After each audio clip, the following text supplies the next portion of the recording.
Everyone thinks that he is just a powerless village boy, but he turns out to be the greatest king in history. A long time ago, a man named Gray rose from being an orphan to the conqueror of the entire earth. No one could stand against him, and those who tried were mercilessly wiped off the planet. However, even with all the power in the world, he felt unsatisfied with his life because he was all alone. Then one day, he suddenly found himself drowning in a bottomless sea, and a voice asked him to seek the light in his next life. The king realized that he had just died, and the very next moment, he opened his eyes in a dimly lit room with two unknown people looming over his head. They called him Arthur and kept telling each other how much their son reassembled them. Even though he had no idea who these people were or where he was now, he now realized that he had been reborn with the full consciousness and knowledge from his past life. The great king, who is now just an ordinary infant, finds his new life as Arthur incredibly embarrassing. He can't control his body very well, and acting like a child, while his parents clean his diapers, fills him with shame. One day, Arthur sees his father using magic to strengthen his body so that he can plow their fields with just one punch, and then his mother healing him after he gets injured. That is the first thing that makes him curious, and he realizes that this world is not Earth because it has magic.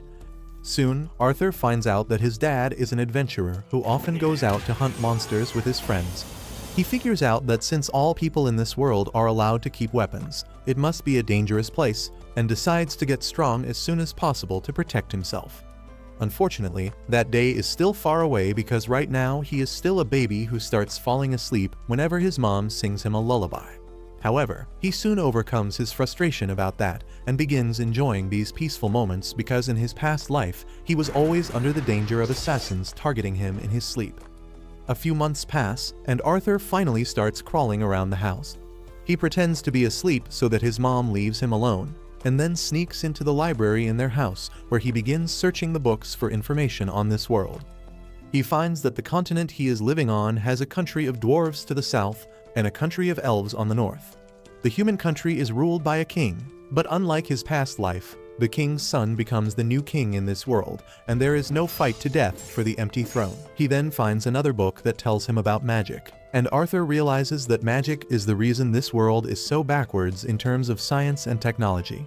He learns that roughly 1% of the population can use magic, and the magic capacity of a person is often decided by the capacity of their parents. The book tells him that there are two main types of magic users. First are the augmenters, who use mana to greatly strengthen their physical abilities and fight as warriors. The second category is of the conjurers, who can project mana outside their body like wizards. Arthur realizes that his dad is an augmenter, but he thinks that his mom is not a typical conjurer because of her healing powers. He decides to stop thinking about that and continues reading the ways to become a magic user. The book tells him that to use magic, one needs to have a magic core, which is formed by concentrating the mana inside the body to one single point.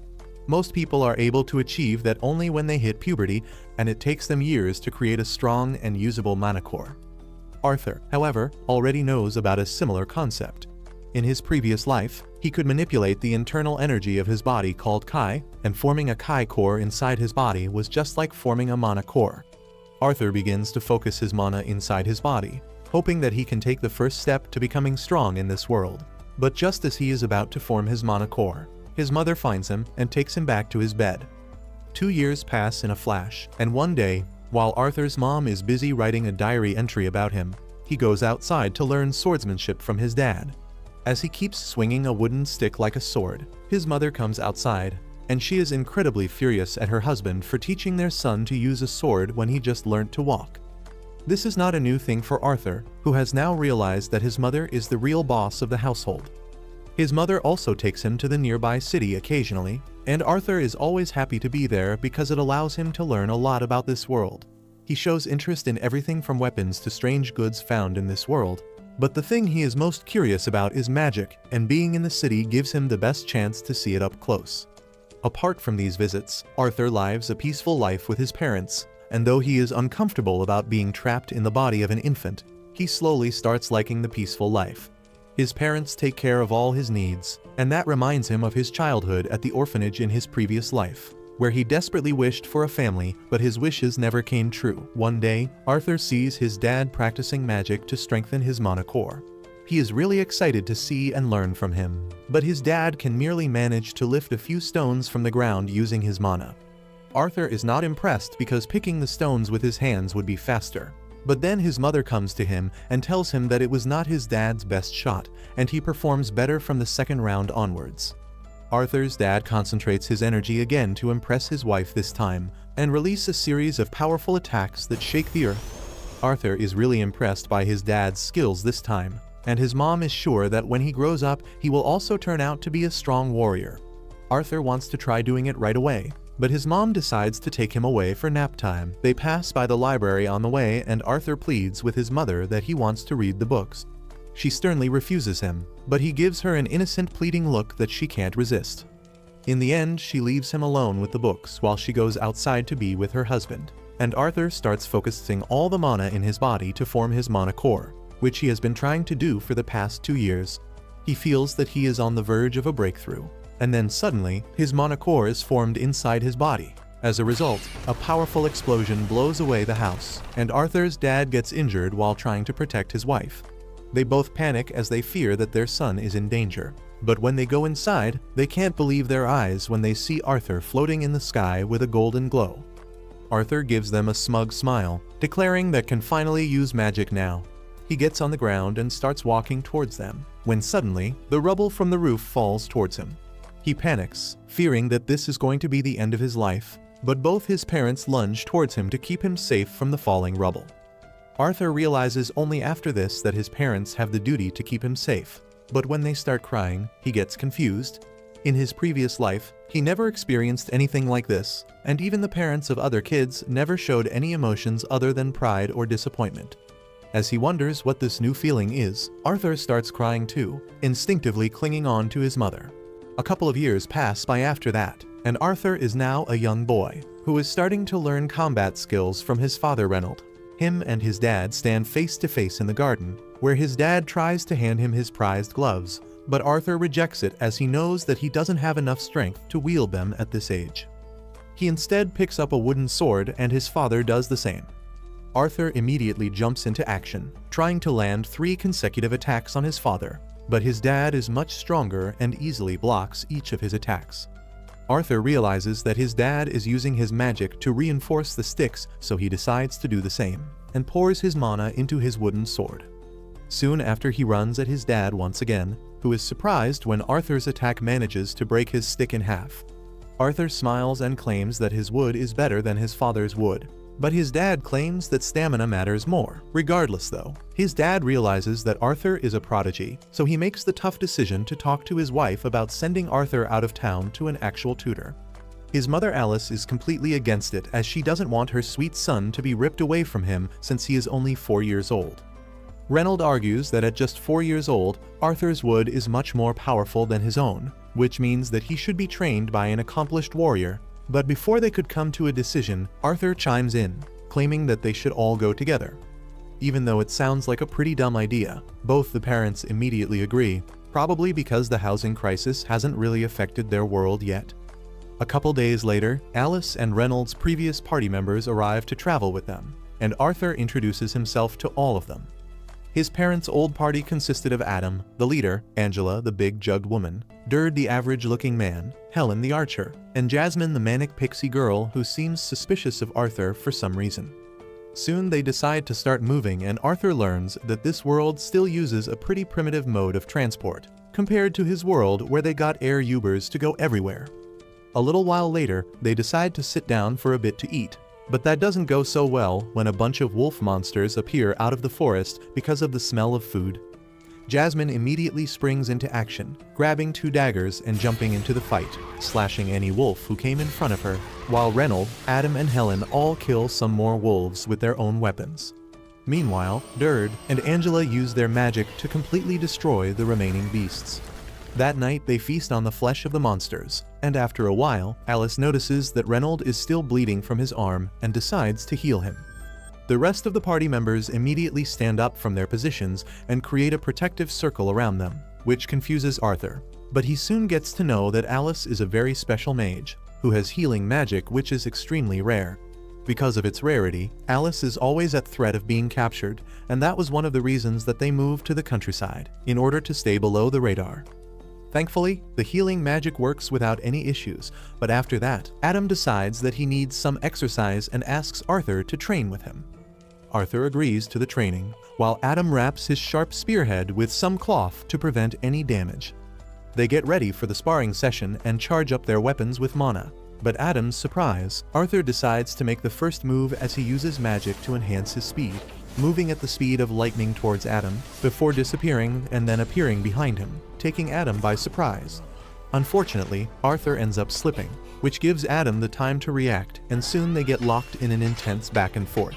Everyone is shocked by Arthur's quickness, but at the last moment, he gets thrown away into the air because of his light body, and Angela is forced to save him with her wind magic. He lands softly on the ground below, while the rest of the team members start scolding Adam for going overboard against such a little boy. Adam tries to defend himself, claiming that the boy is too strong, but no one listens to him. Jasmine, on the other hand, seems very intrigued by Arthur's skills and starts asking him questions about the techniques that he is using. The next couple of days go by quickly as Arthur trains, eats, sleeps, and trains some more with almost every single member of the party, learning lance techniques from Adam, push-ups from Reynold, archery from Helen, and running like Usain Bolt from Jasmine, who seems to have taken quite a liking to the little boy.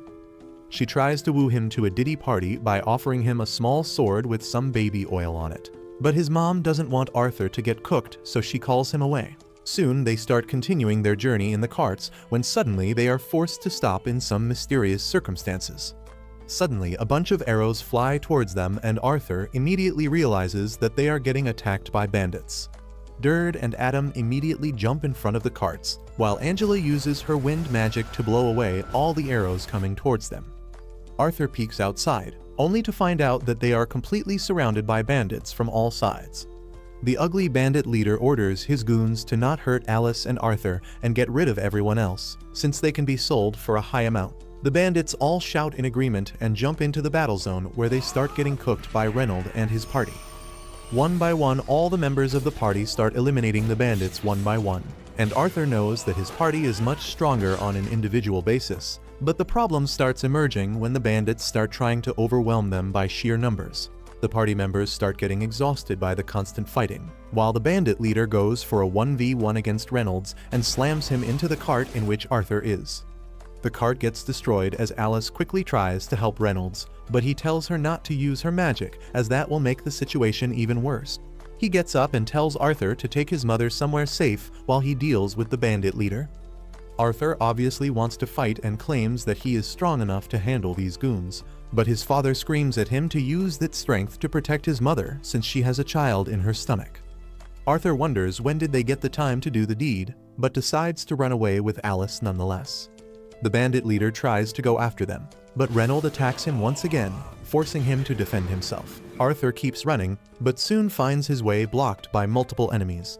Thankfully, his party members are professionals, and they manage to eliminate all the bandits in his way one by one. Arthur thanks them for their help and continues running at full speed when suddenly they get ambushed by a mage, who attacks them with his wind magic. Arthur decides to push his mother to safety, while he gets hit by the brunt of the damage, pushing him up in the air and over the cliff. He decides that he is not going to die alone, and throws his knife tied to a rope at his attacker, bringing him down as well. Both Derd and Angela immediately try to use their magic to save young Arthur, while his mother screams his name with teary eyes. But all that time Arthur feels peaceful, as if he has achieved something. He wonders whether this is what happiness feels like, when suddenly tears form into his eyes as he realizes that he was going to be a big brother, but now that life has been snatched away from him.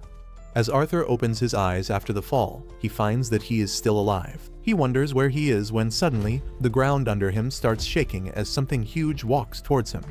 Arthur tries to get up and see what is coming, and he is utterly horrified by a scary-looking demon who calls him by his name. Arthur is terrified of the demon, but he is a Chad who won't go down without a fight.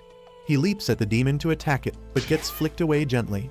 As he gets up, the demon tells him that he still has a lot to learn, and then assures him that she is a friend. Arthur doesn't understand what the hell is going on. And then the demon suddenly starts picking some fruits for him. She tells Arthur that he needs to eat before they can start talking because she is not going to answer any questions otherwise. Arthur has no choice but to gobble down the fruits, and then he asks the demon if his parents are fine. She shows him a scene of the road where his parents and their friends fought the bandits, and it is full of the dead bodies of the bandits. The demon tells Arthur that everyone he knows is alive, and they continued their journey days ago safely. Arthur is moved to tears as relief fills his heart on hearing this. He then asks the demon her name so that he can thank her properly, and she introduces herself as Sylvia.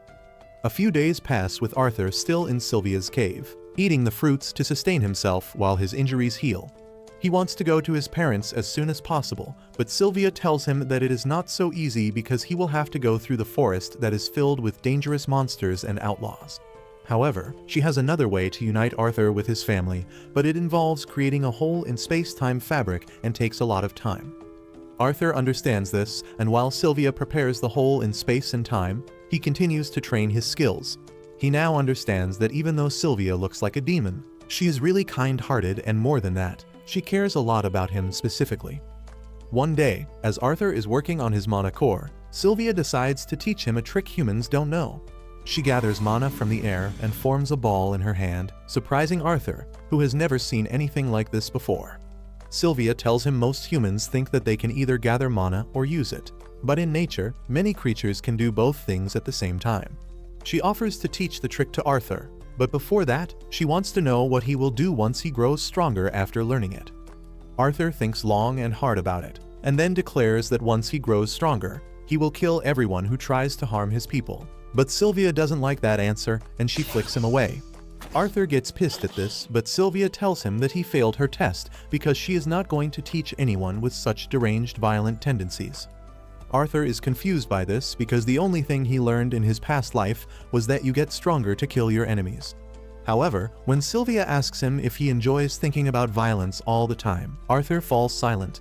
Sylvia then tells him that there are other ways to use strength aside from violence, and she wouldn't want him to waste his life on rage and violence. Her words hit a nerve with Arthur, and he feels as if Sylvia knows everything about his past life.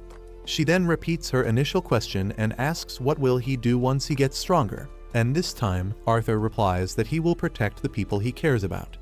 Sylvia is pleased with that answer, and she starts teaching Arthur how to use magic while directly gathering it from his surroundings. Arthur learns it really quickly as well, but just as he runs to show that he can do it to Sylvia, she hits him to the side of the cave and buries him in rocks. Arthur is confused, but Sylvia talks to him via telepathy and tells him not to make any sound. Just moments later, another demon like Sylvia arrives there and tells her to come back with him. She refuses to go with him, so the demon shoots an energy ball at her. Arthur is worried, but Sylvia assures him that she will be fine. She gets up to fight again and unleashes her full power, shattering her demon-like body and transforming into a white dragon. She then shoots a hyper beam at the demon, who can barely block it. He warns her that using such a great power will cost her greatly, but Sylvia tells him that she has no regrets with her life. The demon somehow cancels her attack, and then bombards her with his dark energy balls, some of which hit the cave. Sylvia gets distracted as she tries to confirm Arthur's safety, and the demon decides to knock her out with a big attack. Sylvia realizes that Arthur will come under danger because of this danger, so she decides to risk it all so that he can escape. She uses all her power to stop time and then calls Arthur outside, telling him that he needs to go home now. She opens a hole in space and time, telling him that it won't take him directly to his family, but now he is strong enough to survive on his own while he searches for them. Arthur realizes that Sylvia is sacrificing herself for him, and his heart breaks because of that, but she makes him promise to use his power to protect the people he loves. She then gives him some parting gifts in the form of a crystal egg and a feather, asking him to take good care of it. After that, she kisses Arthur and suddenly he gets golden tattoos on both his arms. Sylvia tells him that he will learn their meaning and purpose when the right time comes, but for now, it is farewell. She then tells him that she didn't really need all this time to prepare a portal to send him home, and she delayed the process on purpose because she enjoyed the few days she spent with him. Arthur starts crying on hearing this, and then he realizes that he is not strong enough to protect her right now, even though he promised that he would protect everyone he loves. Sylvia tells him that their promise doesn't apply in this situation, and tells him to hurry. He tells her that he doesn't care if she is a dragon or a demon because she is family to him, and you never leave family behind. Sylvia tells Arthur that he already has a mom, so he decides to call her grandma, and the dragon starts crying on hearing that. She then nudges Arthur to the portal, and he takes the egg and the feather with him. But just as he enters the portal and turns back to say a final goodbye to Sylvia, he finds himself getting dragged away.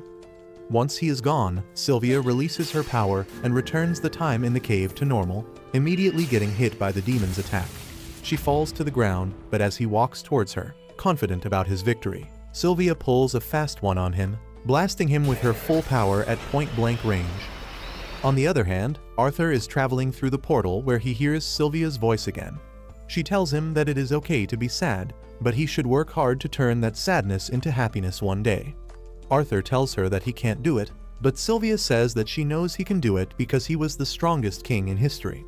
Arthur is shocked to hear that she knows about his previous life, and he wants to ask Sylvia if she was the one who brought him to this world. But before he can do that, he exits the portal. After Arthur is done crying about Sylvia, he gets up and places the crystal egg inside his pouch. He then looks around to find that he is in a dense forest full of dangers. Arthur suddenly hears a girl screaming in the distance, and he leaps through the trees to look for her. He soon finds a bunch of bandits kidnapping an elf girl and talking about how they can get a lot of money if they sell her off to Epstein Island. This reminds him of the time his group was attacked by the bandits, and they planned to do the same thing with him. He gets furious on seeing the elf girl being kidnapped, but following his promise to Sylvia, he doesn't let his rage consume him. Instead, he decides to follow the bandits because they will surely lead him to the nearest human settlement. In the evening, when the bandits take a break, they start talking about having fun with the girl before selling her, and that is where Arthur draws the line. He starts gathering mana to deal with these PDF files, and then notices that they are controlling wild monsters using magic colors. He throws some nuts at the beasts, causing them to go alert and howl loudly.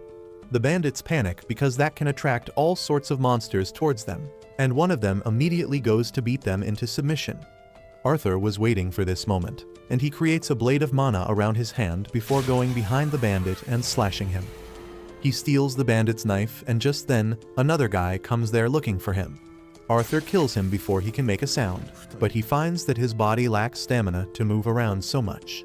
Before he has even time to relax, a third bandit comes looking for his friends and Arthur immediately attacks him. However, he can only injure his leg, and the bandit calls out his friend, telling him to be careful because they have got a young mage with them.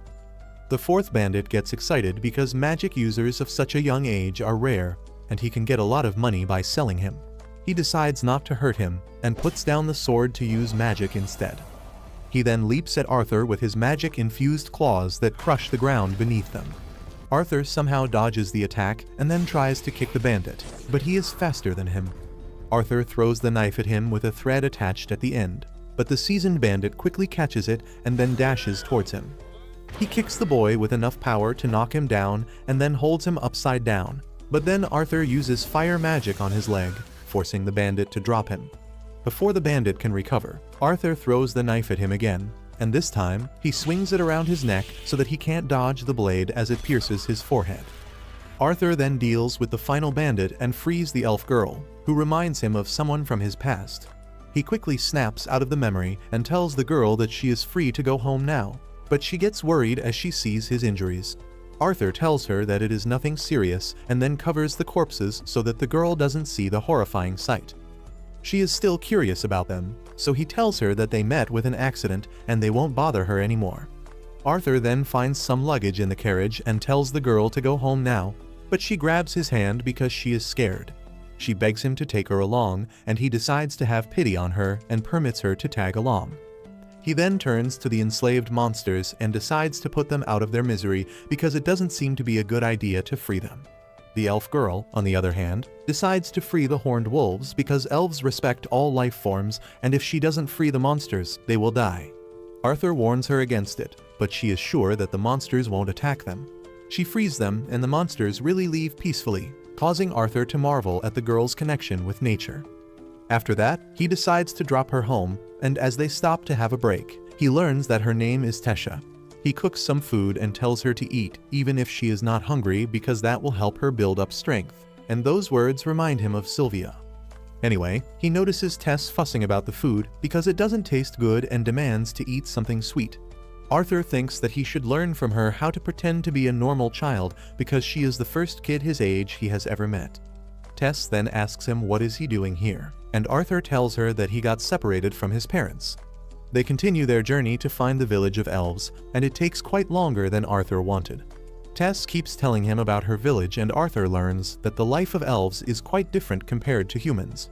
Suddenly, he senses a horned wolf following them, and he decides to kill it. At night, he tells Tess to sleep in the tent while he keeps watch outside, and then starts looking at the crystal egg that Sylvia gave him. As he is wondering what it really is, Tess calls out to him, asking him to come inside the tent. She promises that she will keep it a secret from her family that he slept with her, but Arthur tells her that he is fine outside. It doesn't take him long to realize that Tess is scared of being alone in the tent, and he decides to humor her request and goes inside the tent. There, Tess accuses all humans of being perverts who have many wives, and Arthur just wishes that was true. He asks Tess who told her that, and she tells him that it was her grandpa. Arthur denies the allegations, saying that only nobles have enough money to support multiple wives, but Tess falls asleep halfway through his answer. The next day, they resume their journey and Tess starts growing increasingly comfortable around Arthur. He is low-key annoyed by that because he wants to hurry and find his family. And then another problematic thing happens. He starts feeling a sharp pain in his monocore that makes him so weak that he can't even walk, and Tess runs into the forest to find some herbs that can heal him. As Arthur is sitting alone, trying to endure the pain, the horned wolf he freed earlier approaches him. Arthur freaks out, thinking that the monster chose to attack him when he is at his weakest, and just then, Tess returns with the herbs. He tells her to stay away because the monster is out to attack them. But instead of attacking, the monster leaves a dead boar on the ground and heads back into the forest. Arthur is really confused by this, but Tess excitedly tells him that the beast wanted to repay the favor for saving its life. Eating the boar meat makes Arthur feel better, and then Tess tells him that she didn't find any herbs, but she found some mushrooms that the women in her village eat all the time. Arthur eats them without thinking much, but then he gets a bad case of diarrhea. After that, the two of them return to the tent and Tess starts telling Arthur about the stories of the human and dwarf kingdoms that she has heard from her grandfather. She says that she really wants to see those kingdoms, but apparently they are full of bad people, so she can't go there and outsiders aren't allowed in the elf village. Arthur only hears half of what she is saying as his fatigue catches up to him and he falls asleep. The next day, Arthur's pain returns, but he endures it somehow because the elf village is nearby. Tess tells Arthur that they are already friends now, but he doesn't know how to reply to that because he never had any friends and things get awkward between them. Arthur starts remembering the closest person he had to a friend in his old life and how he killed her, when suddenly, Tess starts screaming with excitement as she sees the door to the elf village. Arthur is shocked to see it, but Tess holds out her hand towards him, telling him to come with her. He takes her hand and goes to the elf village, where a bunch of guards arrive immediately, sensing an intruder. Arthur doesn't even understand what is happening as the guards arrest him, and as he sees an indifferent look in Tess's eyes, he wonders what is going to happen to him now. As Arthur sees Tess remain silent despite his pleas, he realizes that he was too quick to trust her. Even though she called him her friend in the forest, Arthur thinks that words don't mean anything at all in situations like this. He panics, thinking that he should have been more careful, and the elf soldiers draw their weapons to kill him. Tess immediately springs into action as she processes what is happening and asks the guards to stop. They tell her that Arthur is a dangerous human, and they must eliminate him before he harms them. Tess tells him that Arthur is her friend who saved her, but the guard refuses to believe her. Instead, he accuses Arthur of brainwashing Tess when suddenly, a powerful voice tells him to shut up.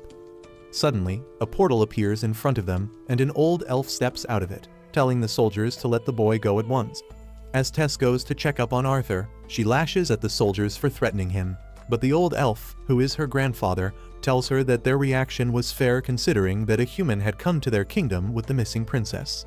The elf then introduces himself as Virion, the former king of elves, and thanks Arthur for saving his granddaughter as well as the princess of their kingdom.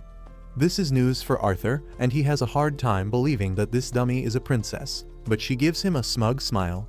Virion asks her if she didn't tell her friend about her royal status, and while Tess says that she did, Arthur can bet that she did not. Just then, her parents arrive there and Tess runs into their arms. Her dad looks at Arthur and, like any other racist elf, he tells the soldiers to kill him immediately. But Varian explains that despite being a human, Arthur saved Tess and escorted her home. Tess also speaks up for him and strong-arms her dad into letting Arthur come to their castle. Varian tells Arthur that they need to have a chat later, and he feels some mysterious power from the old elf. With that, Tess grabs Arthur's hand and starts running through the city. He is amazed to see it, but the elves keep staring at him with anger and hatred because of their long history of war with humans. Arthur is not concerned by that, but he is concerned about the cold expression on Tess's face when he first asked for her help. He is also confused by his chest pain and decides to be more cautious going forward. Soon, they reach the castle and Tess asks all the maids to serve Arthur with everything they have got. She begins planning out his stay at her place, but Arthur feels that he should tell her parents about their journey before anything else. They allow him to speak to them, but Tess gets him a seat at the table and also orders tea and snacks before they can continue. Arthur wonders if it is all right for a human to receive such treatment, and then Tess's dad, Alduin, introduces himself and his wife Muriel. Arthur properly introduces himself and greets them, and Alduin is quite impressed with his manners despite his poor background. With that, Arthur begins telling the story of how he rescued Tess from the slave traders, and her family is enraged when they hear about it. They begin to curse humans for that too, but Arthur tells them to curse the profession and not the race. Varian asks him how did he free Tess from the slave traders, and Arthur reveals that he is a mage. The king finds it hard to believe that he could defeat the slave traders, and the elf soldiers are even more vocal about this. They accuse Arthur of fooling Tess once again, but Varian tells them to stay back until they are ordered. Tess also comes forward in support of Arthur, narrating the things that she heard the bad guys say. Her mother hugs her to comfort her, and then her father tells Arthur that he believes his story. Arthur then asks Alduin to send him back to his family as a way to repay him for saving his daughter's life, but he calls that demand unreasonable. He says that he doesn't want to help the barbaric humans, but Arthur replies that if he acts like this, he will be behaving like a barbarian himself. Alduin gets cornered on hearing this, but he still refuses to help Arthur. Suddenly, Tess starts staring at him to emotionally blackmail him. Alduin folds quickly and tells Arthur that normally, the gate to the human kingdom can be opened only once every 7 years, but they can't keep him here so long, so he will send some soldiers to escort him home. Arthur is glad to hear this, but then suddenly, the pain in his chest returns with a greater intensity than ever. He somehow endures the pain throughout the day, and at night, he goes to the balcony of his room to get some fresh air. He sees Tess playing happily with her parents in a room nearby, and that reminds him of his own parents. Arthur wonders if they are all right, even though he believes that they are strong enough to survive the attack of the bandits. He misses them and wonders if they will be as happy to see him again as Tess's parents are right now. He gets miserable the more he thinks about them, and Tess notices this. She immediately runs to see him and apologizes on the behalf of her family for everyone being rude to him. Arthur replies that it is all right, and then taunts Tess that she should go back to her family and get spoiled rotten by them. Tess gets offended by this and tells him that his parents will treat him the same way once he returns to them, and this makes Arthur worry even more. He seeks validation from Tess, asking if his parents will really be glad to see him despite everything. Tess suddenly grabs his face, telling him that it is obvious that his parents will miss him because he is not with them. She tells him that she is already missing him because he is going home soon, and Arthur is left speechless. Just then, the glowing petals of a flower that look like fireflies start floating in the air, and both of them get lost in admiring their beauty. Suddenly, Arthur remembers the cold look on Tess's face, and he wonders if something was wrong with her then, or if he was seeing things. He decides to stop thinking about it and live in the moment for just a bit, when suddenly, he senses an attack coming towards Tess. He quickly blocks the attack and then dashes towards the attacker, only to find that it is Varian. Arthur lashes out at the old elf, asking if he wanted to kill his granddaughter, but Varian asks him if he can really kill someone with petals. Arthur opens his hands and finds some glowing petals there, and then Varian praises him for blocking the attack and then responding immediately. He is now sure that Arthur indeed fought the slave traders, but Tess gets mad at this because she thinks her grandpa is bullying her friend. However, Varian assures her that he doesn't plan to bully anyone, and he just finds Arthur quite interesting. He summons a small wooden sword and passes it to Arthur to test his skills before putting Tess on the lawn. Varian signals Arthur to start, and he immediately charges at him. He tries hitting the old elf, but finds that he is quite fast. No matter how much Arthur increases his speed using magic, he can't land a single hit on Virion. The old elf then blocks one of his attacks, shattering his sword in the process. One piece from the sword flies right towards Tess, and Arthur throws the hilt of the sword to deflect it. Virion is taken aback by his skill, and using this chance Arthur decides to defeat him using a body blast. However, Virion blocks it purely on instinct. Arthur is not willing to give up either, and he charges at him again, hitting him in the forehead. Virion is really impressed that Arthur got in one hit, and he tells him to get ready for round 2. But then Tess suddenly assaults him from behind and tells him to stop bullying her friend. Virion tells her that he was not bullying anyone, and instead, if he held back, Arthur would be the one bullying him. Arthur thinks that the old man doesn't really believe what he is saying, but he politely thanks him for overestimating him.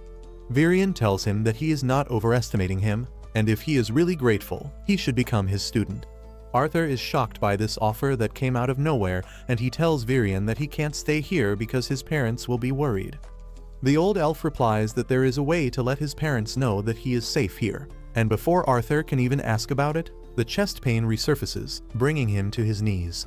Virion had noticed this earlier too, and now he is sure that Arthur has inherited a beast will. He tells the boy to become his student, or he is going to lose his life before he can get a chance to meet his parents. Later that night, as Arthur is sleeping, he suddenly feels the same sharp pain in his chest. He tries hard to subdue it, but the pain keeps on increasing until it rips through his body and manifests in front of him. Arthur opens his eyes and sees a dark figure looming over him menacingly.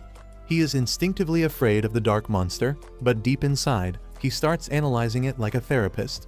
He wonders if the monster is the personification of his anxiety or his heavy responsibilities, and starts screaming as the monster approaches him, but then he hears Tess telling him to wake up. As Arthur wakes up from the nightmare, he sees Tess sitting on top of him and cheerfully wishing him good morning. Arthur doesn't want to see her annoying face first thing in the morning, and he tells her to leave him alone because he couldn't even sleep properly because of the monster in his dreams. He tries sleeping again, but Tess gets angry, thinking that he is calling her a monster. She tells him to wake up because her grandfather is waiting for him. She pulls him up from the bed, and Arthur has no choice but to get ready. Tess then asks him if he is really going to stay with her, and he replies that he is not sure yet. But Virion has something to show him that can change his mind, and Arthur wants to make his decision after that. Soon after that, Arthur and Tess go outside, where King Alduin is trying to convince Virion that a human cannot be allowed to stay in the Kingdom of Elves. However, Virion doesn't listen to his arguments and gets in his carriage, saying that he likes Arthur, and that is the end of the story. Just then, Tess also jumps in with her usual "Arthur saved my life" melodrama, but her dad tells her to shut up because it is not about her anymore. Well, Virion tells him to shut up as he invites the kids into his carriage, and together they ride to see a friend of the old elf. Virion and Tess start meditating inside the carriage, and Arthur gets bored, so he asks Virion how long the journey is going to take. Just then, Tess falls on his shoulder because she was sleeping and not meditating, and Virion says that she woke up early today because she wanted to come along with them. He says that because Tess is the sole heir of the royal throne, she has never had any real friends all her life. She doesn't trust people easily and hides her emotions from most people, but she is really comfortable with Arthur. Virion thanks Arthur for that because when Tess is with him, she smiles freely. Arthur is impressed that Virion is so humble that he can thank a child, and that gives him the confidence that he can trust the old elf. Soon, their carriage stops in front of a house isolated from society, and Arthur is curious to see the man who can make even the former king travel to his house. Suddenly, Virion walks to the door and kicks it, yelling at his friend inside to come out. He then goes close to see if anyone is coming, but his friend opens the door right in his face and tells him to stop yelling. Virion then introduces her as Rinnia, his old friend and a sorcerer with unique skills. He says that she can help Arthur with her powers, and she tells everyone to get inside so that they can start immediately. Rinnia's house is full of books, and Arthur wonders how a nerd like her is going to help him. He says that Grandpa Virion told him that she has a spell that can help him contact his parents, and Rinnia laughs, telling Virion that he is being quite soft on the kid. She then tells Arthur that she is a diviner, which means she can see past and future. She activates her powers and finds that Arthur is so special that she can't see his true past. However, she knows that he is not here for a prophecy, but to see his parents again and let them know that he is well. Arthur affirms, and then Rinnia tells him to picture his parents as clearly as he can while bending over a bucket of water. Arthur focuses all his brain cells on picturing his parents in front of him. Meanwhile, his parents are having lunch at their new home in the city. Alice cooks stew and serves it to Reynold as she says that Arthur used to love the stew too. She suddenly gets sad and nostalgic because today is Arthur's birthday, and he is not with them anymore. She remembers how devastated she was on the day he jumped down the cliff, and Reynold also recalls that he drank himself silly on losing his son because he felt it was his fault. Thankfully, his friends were there to help him snap out of that. Soon, they reach the city and their party members bid them goodbye as they returned home. Reynold became a soldier to earn a living, and then purchased a house in the city. He and Alice are trying to live normally now, even though they really miss Arthur. They get emotional when they think about him, but then suddenly, they hear Arthur's voice calling them. They both get up from their seats in pure surprise, and Arthur tells them that this is not the effect of the magic shrooms in the stew, and he is really talking to them. He tells them that he is alive and well, and currently, he is living in the kingdom of the elves. He explains that he is using a special magic spell to contact them, and even though he really wants to come home, he can't do it right now. Arthur reveals that something is wrong with his body and he needs treatment for it, but he promises that once the treatment is done, he will rush home. His parents are moved to tears on learning that he is alive, and Arthur tells them to take care until the next time they can talk. They hug each other and Arthur tells them that he really loves them. He starts crying with that, and as his tears fall in the bucket, his concentration and Rinnia's magic spell is broken. After that is done, Arthur calms himself down and requests Varian to accept him as his student. Soon, they reach the palace, and Varian orders his son to declare that Arthur is going to be his student. Alduin is not sure about that, but Varian declares that he will take full responsibility in case trouble arises because of Arthur. Well, Alduin and his wife fold on hearing his stern decision, and they welcome Arthur to their kingdom formally. They even apologize for not treating him as well as they should have earlier, and Arthur realizes that the King of Elves still can't stand up against his daddy. He is glad to learn that, and he shakes Alduin's hand, accepting his welcome. Suddenly, Tess interrupts them, telling her dad that if he really accepts Arthur as a guest, he should let him play outside with her because she wants to give him a tour of the city. He can't say no to her, and soon Tess drags Arthur through the market, telling him about the different types of food items they sell. Arthur accidentally bumps into a blonde elf boy and immediately apologizes, but the racist piece of shit calls him disgusting and says that he has got human germs on him now. He starts emoting in front of Arthur for no reason and says that it doesn't make a difference that he was accepted by Varian because he will always remain an outsider. Arthur doesn't get what this guy's deal is, and soon, other kids also start telling him to go back to the human kingdom. Tess tells him to not mind the racist assholes, but Arthur is feeling a little mischievous. The blonde boy Faye gives him the chance to get even with him as he flaunts his noble status and asks Tess to let him escort her instead of a human. Though Tess refuses his offer, Arthur immediately acts like he knows Faye's name and the fact that he is a big shot. However, he deliberately pronounces his name wrong and then is sarcastically humble, pissing him off. Faye doesn't let it slide and throws his hanky on the ground, challenging Arthur to a duel.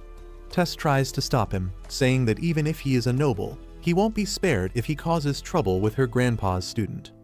Faye tells her that his dad taught him never to let anyone get away with insulting him. He taunts Arthur, asking if he is going to run away like a coward because his actions also reflect the honor of his teacher. However, Arthur is surprised because a duel seems to be a very common thing in the elf country and no one is trying to stop them. Well, Arthur decides to accept the duel and Tess becomes the referee. As soon as she gives the start signal, Faye runs towards Arthur, who simply punches him. Faye is knocked out cold with just one hit and Arthur feels disappointed because he was expecting more after all that trash talking. Tess says that it was bound to happen this way and then grabs Arthur's hand, running away with him to avoid the commotion. They have some snacks in the market, visit the library and some shops, and after that, they return to the palace to chill. Tess asks Arthur if he is excited about his training, but he doesn't seem too interested to talk about it. Earlier, Varian clearly told him that his training would be really hard, but if he can endure it, he will see great results. Despite that, Arthur agreed to take the training, and he finally gets some sort of excitement to show to Tess. He tells her that he is really hyped about the training and he will work hard to take charge of his future in his own hands. Tess replies that she will work hard too, and Arthur asks her what does she want to do. She says that she will just work hard to compete with him for no other reason. The next day, Arthur's training under Virion starts and 3 years pass by in a flash. Tess and Arthur's relationship is the same as ever, and she still comes to wake Arthur up every morning. But now she uses mana on his feet, causing him to feel immense pain and wake up screaming and complaining. The two of them head outside, where they see the king and the queen leaving for a meeting. As Arthur is busy wondering where they are going, Tess suddenly holds a burger in front of him, telling him to eat this delicious meal made by a 10 on 10 baddie. Arthur gladly takes the burger, but he teases Tess, asking her who is the baddie that made it, and it offends her. She attacks him and Arthur dodges her attacks all the way to the training ground where Virion is waiting for them. He tells them to fight properly and tosses them wooden swords, but he knows that Arthur is now ready for the second stage of his training. After the sparring session is done, Tess is on the ground, completely exhausted. Meanwhile, Virion lectures Arthur about magic, saying that after one stabilizes their mana, they can obtain one of the 4 fundamental elements of magic. The type of element they get also depends on the species, and elves are particularly good at wind magic. Virion says that dwarves are good with fire and earth magic, while humans can use all 4 elements. However, they still have only one basic element they have naturally, and not everyone can use all the 4 elements. Tess suddenly asks her grandpa why he did not train Arthur in magic while he was strengthening his body because she did it. Virion replies that it is because Arthur is weak, shocking him. He then explains that there is the will of a powerful beast inside Arthur's mana core, and that disturbs the balance between his body and the mana core. Arthur suddenly feels his chest pain flaring up as he hears that, and Virion tells him that the pain is caused by the beast will as well. Tess suddenly starts teasing Arthur, asking if he is fine because she uses magic to attack him. Arthur tells her that it obviously hurts when she hits him, but he somehow deals with it. Virion then tells him that it is time for him to awaken the beast will within his body. If he succeeds, he won't feel any more pain, and he will become a real beast tamer. Arthur is ready for that, and as he sits on the ground, Virion gathers his mana. He says that he will light a spark in his mana core, and though it will feel a bit hot, it is nothing he can't handle. He then injects his mana into Arthur's body, who starts screaming as he feels the heat. Then suddenly, the strong mana left in Arthur's body by Sylvia activates, repelling Virion's mana forcefully. As a result of the strong shock waves released by that, both Virion and Tess are sent flying, and Arthur wonders what the hell is happening. The beast mana suddenly calms down and he falls to the ground, causing both the elves to worry about him. Tess goes to check on him, but Arthur suddenly passes out. He wakes up in the castle after a few hours and Virion is by his side. The old elf checks up on Arthur's condition first before asking him if he knows anything about his beast will. Arthur tells him that it was a dragon who gave him this power, and Virion is dumbfounded because he never expected that. He tells Arthur to keep this a secret from everyone because a dragon's will can attract unwanted troubles towards him. Arthur thanks him, but then Virion suddenly springs up a shocking news on him. He reveals that he is going to return home in 4 months, and Arthur jolts up from the bed. He says that he was supposed to stay here for 2 more years before the portal to the human kingdom opened. But Virion says that a cultural exchange event is going to be organized for the young people of the 3 kingdoms, and because of that, the portal to the human kingdom will be opened. Arthur gets sad on hearing this because he has grown quite attached to this place. Virion pats his head, telling him to get some rest, because his training is going to become more intense starting tomorrow. Arthur asks him if Tess knows about it, and he replies that she is being informed by her parents. That night, as Arthur is in the bed, thinking about his early departure, the crystal egg that he has been carrying for 3 years starts shaking. He gets up startled, and as the egg cracks, he fears the worst. However, when a cute little baby dragon comes out of it, Arthur is smitten by its innocence. He decides to play with it, but then the baby dragon bites him and leaves a magic mark on his arm. Arthur is confused about what is happening, but he forgives the baby for biting him since it is cute. Suddenly, he hears the baby dragon talking to him through telepathy because of the magic mark, and Arthur can understand everything it says. The baby dragon calls him Papa, and he decides to name it Sylvie after Sylvia. The next morning, as Tess comes to wake Arthur up, she finds Sylvie sleeping next to him and freaks out. Arthur wakes up immediately, wondering what the hell is happening, but when he sees Tess hugging Sylvie because she finds her too cute, he decides to go back to sleep. Soon after that, they head to the training ground, and even though Tess really wants to hug Sylvie again, the baby dragon doesn't seem to like her.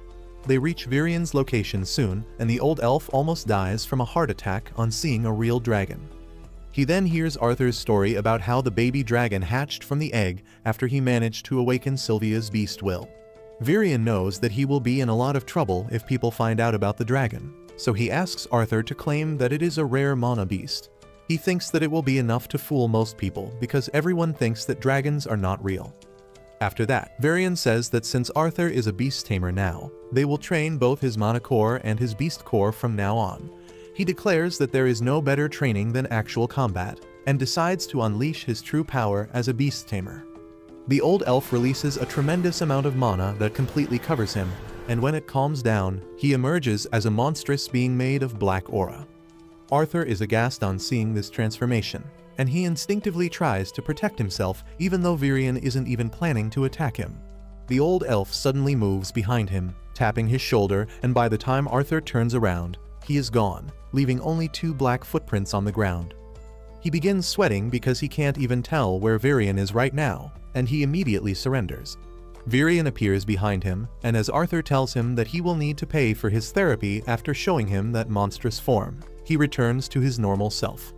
Arthur says that he couldn't even sense his presence, and Virian explains that his tamed beast is a shadow panther that can manipulate wind and sound extremely well, but it drains his mana really quickly. Virian then hands him his sword, saying that now his real training begins. Over the next few days, Arthur spends his time meditating to control his beast core and then sparring against Virian's monster mode. He is able to draw the power from his beast core, and the pain in his chest completely vanishes. He becomes stronger really quickly, and he spends all his leisure time like a normal kid. A few weeks later, Tess takes Arthur to the market again, and he bumps into the arrogant brat named Faye there. He apologizes, but Faye acts like it is fate that brought them face to face again together. Arthur doesn't even remember him, and that offends Faye. He immediately challenges Arthur to a duel to pay him back for the last time, but ends up getting KO'd in just one hit again. After that, Tess reminds Arthur about Faye, and he immediately helps him get up. Faye takes his hand a bit reluctantly, but his friends tell him to stop acting like a tsundere because they always knew that he wanted to be friends with the human. Arthur then asks Faye and his friends if they are going to be a part of the cultural exchange event too, and they agree because all the noble children are going. Arthur asks if Tess will be with them too, and they fall silent because they know she is not going. Faye tries to lighten the mood by saying that they can't risk letting the delicate princess get lost again, but that pisses Tess off and she sends him flying with just one punch to show her strength. Arthur freaks out on seeing this, and he immediately runs away with Tess before she creates any more problems. Once they reach a quiet place, he yells at her, saying that she should behave like a princess, and punching her people in the face is not princess-like behavior. Arthur feels ironic saying that because he was a king in the past life, and he did more than just punching his subjects. But then Tess says that she has been too overwhelmed lately. She says that Arthur is going away soon, and she is upset about it, but he doesn't even understand her feelings and lectures her like an old man. She runs away with that, but Arthur suffers serious emotional damage on being called an old man. He soon feels bad about hurting her feelings, so he goes to her room at night with some fireflies and asks her to come on a walk with him. Tess agrees, but once they enter the forest, she starts getting nervous because they are not allowed to be there. Arthur tells her not to worry about it because he is going to keep her safe. They soon reach the place where they first met, and Arthur points out that the horned wolves they freed back then are still alive and healthy. After that, they start a fire in an open area and Tess starts feeling sleepy. She hallucinates a ghost in a twisted tree trunk and screams loudly, and Arthur starts teasing her about it. Tess then asks him about the human kingdom, and he replies that he doesn't know much about it because he didn't get the chance to see it. She says that she wants him to stay here forever, but before Arthur can give his answer, she falls asleep. Soon, the day of Arthur's departure comes, and everyone gathers to bid him farewell, but Tess is not there. Virian gives him a compass with the royal family's mark so that he can get easy access the next time he comes to see them. Arthur thinks that Tess is too emotional to see him off, so he decides to head to the human kingdom along with the elves who are going for the cultural exchange. As the door opens, Tess suddenly comes there running, but she trips and falls. Arthur runs to her and helps her up, and Tess starts telling him to take care of himself. He suddenly hugs her, saying that he will miss her, and Tess starts crying. However, their emotional farewell is interrupted as the door to the human kingdom opens. Arthur takes a ride in Faye's carriage to reach the floating city of Xyrus where his parents live, and he is really excited to see them. He goes to their address and, after preparing himself mentally, knocks on the door. His little sister opens the door for him and his parents come running after her. Arthur gets emotional on seeing them, and with a bright smile on his face, he tells them that he is home. Alice and Reynold can't believe their eyes when they see Arthur in front of them, and they tightly hug him to welcome him back. Their daughter tells Alice that she shouldn't cry, and Arthur turns towards her, realizing that she is his sister for whom he was ready to sacrifice his life. He kneels down before his sister Elena and introduces himself, and she is quite surprised to see her brother. After that, Arthur heads inside where Alice begins asking him questions about the time he spent away from them. He assures her that he is fine, and even Reynold asks her to stop smothering the boy. Meanwhile, Elena is jealous of all the attention Arthur is getting from her parents, but Alice tells her to be good friends with him because he is the brother they told him stories about. Arthur says that he really wanted to meet her, and then the baby dragon Sylvie leaps into her arms. Once everyone has calmed down, Arthur gives his family a full detail of what happened after he separated from them. However, he doesn't tell them about Sylvia because he doesn't know how they will react, and says that he survived the fall thanks to plot armor. He then tells them about how he rescued Tess and how he remained at the Elven Kingdom for the next few years, training himself and getting treatment for his illness. He hides everything about Sylvia and his beast core from his parents and tells them that Sylvie is a mana beast he adopted after finding that its mother was too weak to survive. His parents believe him, and they are just glad that he survived. Suddenly, Reynold asks Arthur what stage his mana core is at right now, and Alice scolds him for getting into such stuff when their son has just returned. Arthur asks him about his current job first, and Reynold proudly tells him that he is a security instructor at a famous auction house. Reynold then declares that his mana core became dark orange colored 2 years ago, which is in the middle of the power scale. Arthur is impressed and thinks that his dad put in a lot of work to reach that stage, but he himself is at the light red stage, which is just one level below the dark orange stage. Reynold gets flustered because his son is on the verge of overtaking him, and then challenges Arthur to a spar to see how strong he has become. While Alice scolds him for that, some people barge inside their house. The man Vincent asks Reynold if it is true that his son is alive, and Arthur wonders what is this guy's deal. Reynold tells him that Vincent is the owner of the auction house where he works, and this house also belongs to him. Arthur greets Vincent and his wife, and then befriends their daughter Lilia thanks to Sylvie's cuteness. Reynold then tells Vincent that he and Arthur are about to spar in the garden and invites him to watch the show. Vincent is surprised, but he goes to the garden with everyone else. He can't believe that Arthur's mana core is at the light red stage, but Alice tells him that her son is a quick learner, and there is no reason for him to lie. However, he still finds it hard to believe because even the best students of the most elite training schools can reach the light red stage at the age of 13 and Arthur is just 8. On the other hand, Arthur and Reynold finish warming up and then dash towards each other. Arthur blocks Reynold's attacks and then launches his counterattack. Reynold easily blocks it and tells him that he needs more work, but then Arthur surprises him by showing what he learned from Virion. He manages to push Reynold back, who is impressed, but he tells Arthur that he won't find another chance to land a hit at him because he is going to get serious now. He concentrates his mana around his fist, turning it into fire, which is a surprise for Arthur. He knows that in this world, all mana users have a particular element they are born with. For conjurers, it is easy to identify that element and use it, but for augmenters like Reynold, it takes a lot of practice and insight to reach that stage. Reynold suddenly covers his entire body with his flame mana and charges towards Arthur, who can only block his attacks. As he is pushed back, Arthur thinks about how he had a power called Kai in his past life, which worked basically like mana, but a Kai master could decide which element they wanted to use by themselves. Arthur tries to fight against his dad while thinking that he was born without any particular element in this life, and that means he can use all of them. Thanks to the training from his past life and this one, he believes that he has got what it takes to defeat Reynold. He gathers the mana in his fists too, and they start radiating a golden light that leaves everyone astonished. Arthur runs towards Reynolds and blocks his flaming fists with the golden aura coming out of his hands. Their collision creates a powerful shockwave that pushes both of them back, and then Reynolds gets aggressive, landing a solid hit on him. As Arthur runs towards him again, he remembers how he used his Kai mastery during his training with Virion, and that greatly improved his results. He mastered the fire element rather quickly, and because of that, the old elf decided to take him one step beyond that. Now, as Arthur remembers his training, he releases the golden aura again, and then transforms it into lightning. The lightning bolts being released from his body set the grass on fire, and Reynolds can only stare at him dumbfounded because Arthur has mastered the higher form of fire magic. Arthur tells him that it is too early to be surprised because he has more where that came from. He suddenly uses water magic, manipulating the water in the fountain to attack Reynolds. Everyone is shocked to see him using two types of magic at once, and Reynolds barely dodges the water attack coming from behind his back. With that, Arthur cancels his attacks and Reynolds immediately hugs him. He says he is really proud of him and asks when did he learn to do that. Arthur tells him that he learned that recently, but he can't control water that well yet.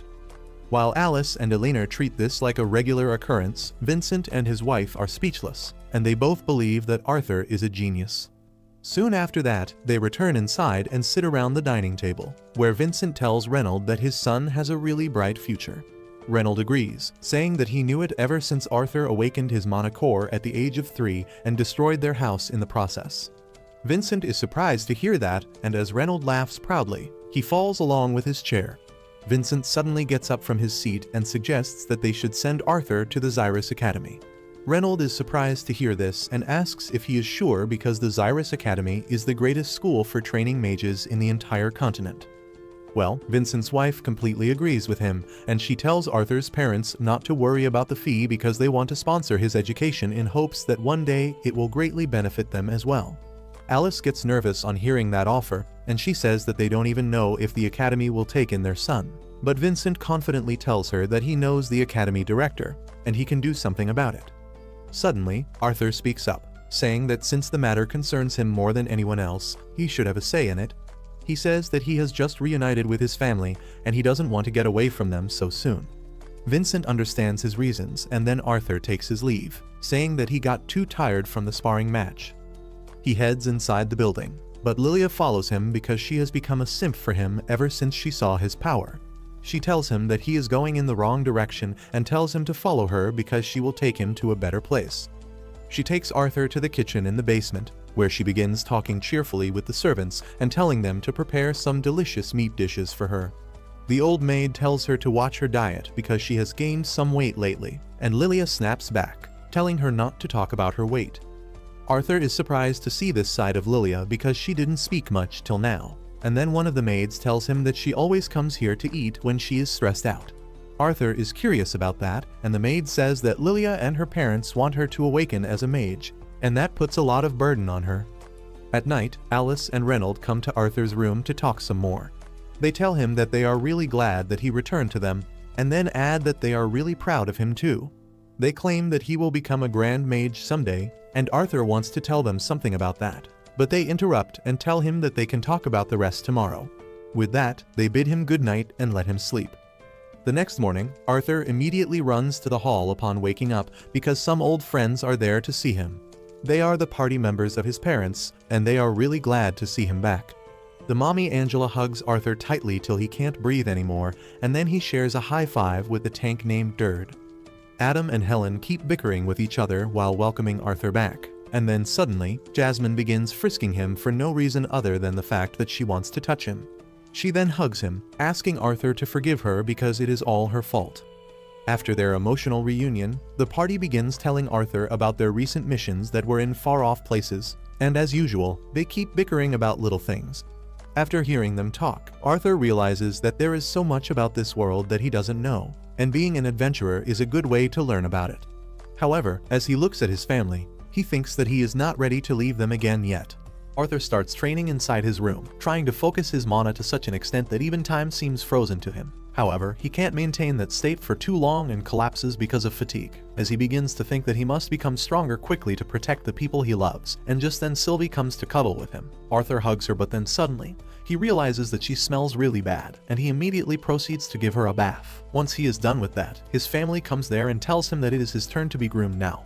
And before Arthur realizes it, he is in the chair of a guy who looks like he is definitely gonna groom him in more than one way. Soon, Arthur gets a new fade and his mom and sister start fangirling over him. He asks what was even the need for this, but Lilia's mom tells him that they are planning to take him to their auction house the next time, and they can't take him there when he looks so shabby. She then tells Arthur that today they will take him on a tour of the Rizz city, and Alina immediately asks him to hold her hand.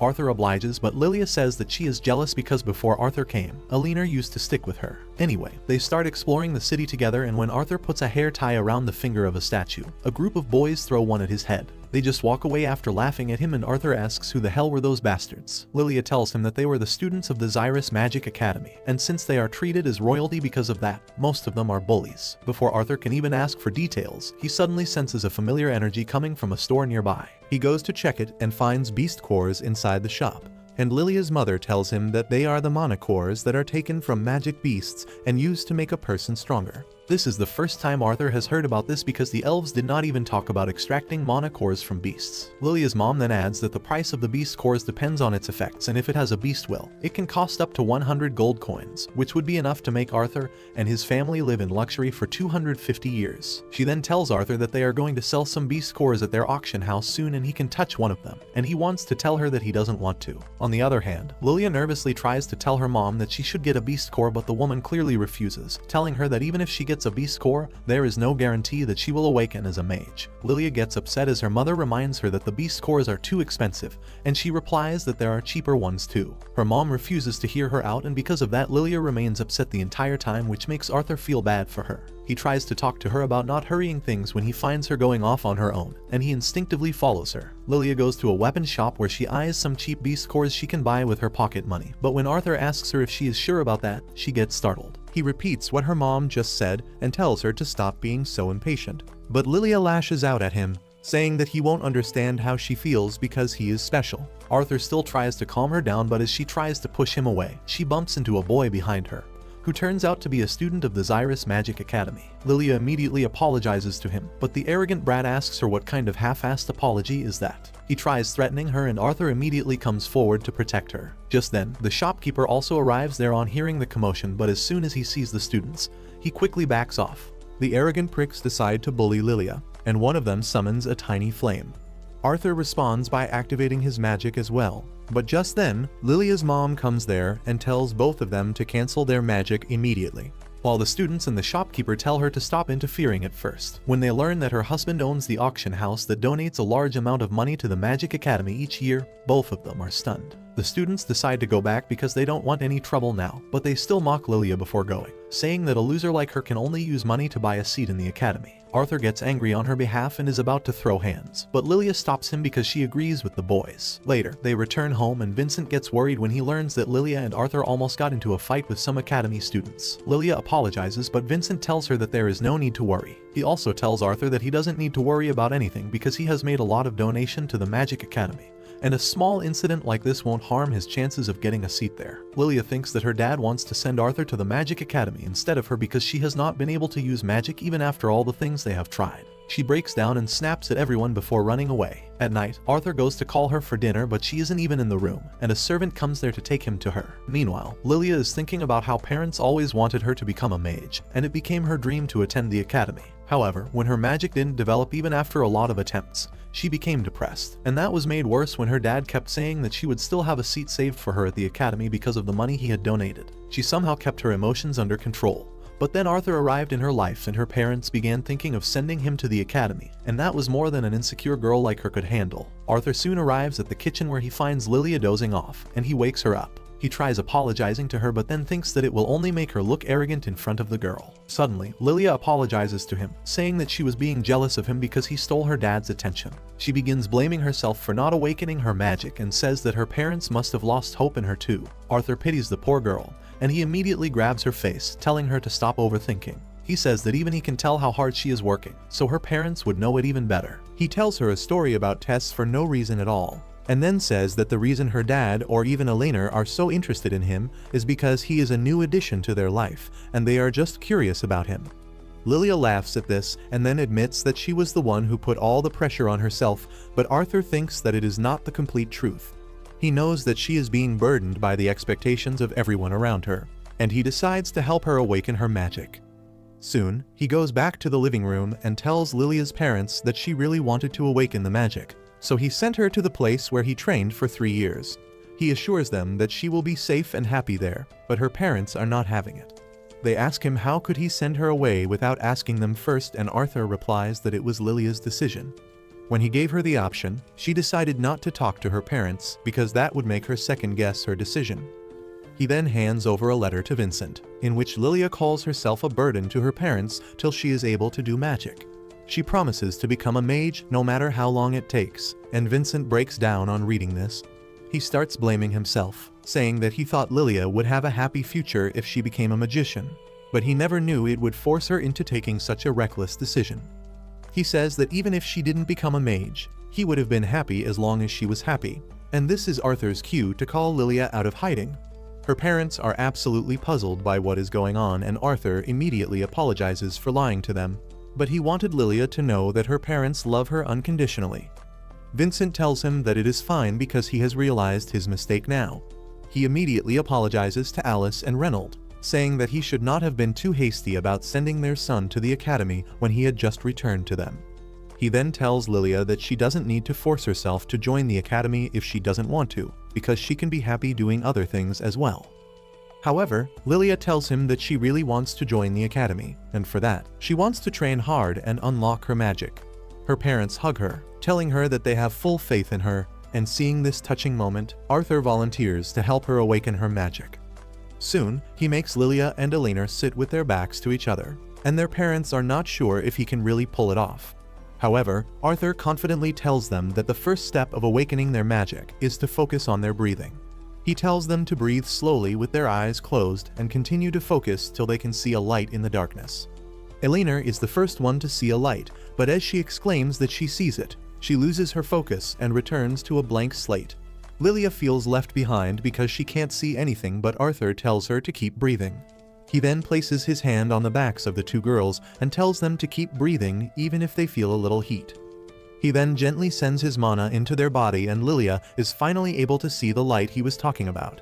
Her parents are moved to tears on seeing their daughter finally able to visualize mana. And after that, Lilia goes downstairs to party with the house helps. If you liked this video, please consider subscribing and watch the video on your screen next.